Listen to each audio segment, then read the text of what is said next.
Use deep confident. महाराष्ट्राच्या कानाकोपऱ्यातील प्रत्येक घडामोडींचं अचूक आणि निर्भीड प्रतिबिंब. ताज्या राजकारणाच्या बातम्या, शिक्षणातील बदल, गुन्हेगारीवर करडी नजर. सत्य, वेग आणि विश्वास यांचा संगम म्हणजे अजिंक्य महाराष्ट्र न्यूज.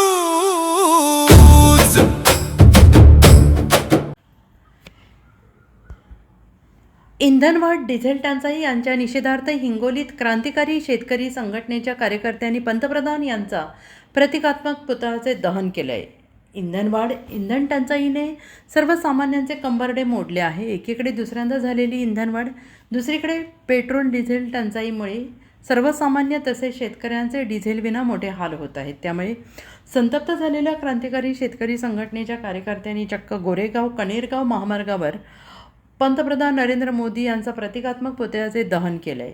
केंद्र आणि राज्य सरकारच्या विरोधात जोरदार घोषणाबाजी करत विरोध प्रदर्शन करून सरकारचा निषेध व्यक्त केला आहे. अजिंक्य महाराष्ट्र न्यूजसोबत सिकंदर पठाण, सेनगाव, हिंगोली. पंतप्रधान नरेंद्र मोदी यांचा जाळा. सध्याची परिस्थिती अशी आहे की डिझेल भेटेना, पेट्रोल भेटेना, शेतीचे कामं खोळंबलेली आहेत. शेतकऱ्याच्या आज ट्रॅक्टरला डिझेल भेटेना, शेतीची मशागत राहिलेली आहे आणि पेरणीपूर्व जे मशागतीसाठी जे डिझेल लागते त्याच्यासाठी आज कुठेच डिझेल भेटेना. दोन्ही जिल्ह्यात डिझेलचा तुटवडा आहे. आज शेतीचे कामं कसे करायचे हा मोठा प्रश्न शेतकऱ्याच्या आणि सर्वसामान्यांच्या समोर पडलेला आहे. नाही ते तर आता इथून सांगणार आहेत की घरातून बाहेरच नका निघू, पण हे राहिलेले शेतीचे कामं करायचे कसे हे महत्त्वाचा प्रश्न आहे. सोन्याचा, आमच्या तेलाचा आहे प्रश्न, पण सोन्याचा आणि आमचा दुर्लोक संबंधच नाही. आम्हाला सोन्याचं काही घेणं देणं नाही. आम्हाला फक्त डिझेल पाहिजेत आमच्या वाहनातनी. ही मूलभूत गरजा जर त्यानं पुरवल्या तर हे कधीच्यालाही चांगलं राहील. नाही तर येणाऱ्या काळातनी सर्व जनता ही रस्त्यावर उतरेल. 5 दिवसात नाही, इंधन दर वाढ म्हणजे काय, ते इलेक्शन संपले की यानं दर वाढ करून दिली. इलेक्शन होते तोपर्यंत त्यानं हे ठेवलं, इलेक्शन झालं की दर वाढ करून दिली. आणखीन 10 वाढवतील. यायचं काही हे नाही ना, याच्यावर कोणाचं बंधन नाही आहे आणि येणारी मनमानी कारभार हे चालू देणार नाही येणाऱ्या काळातली जनता आहे.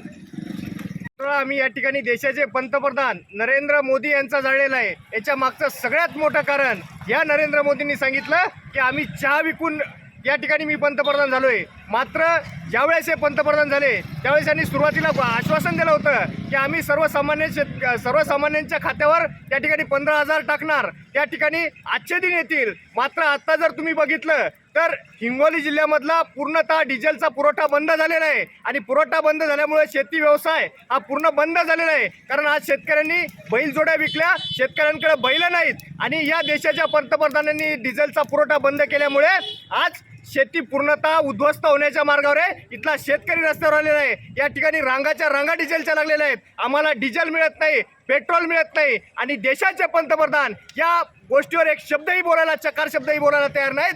देशाचे पंतप्रधान सांगतात की तेल कमी खा, सोनं घेऊ नका.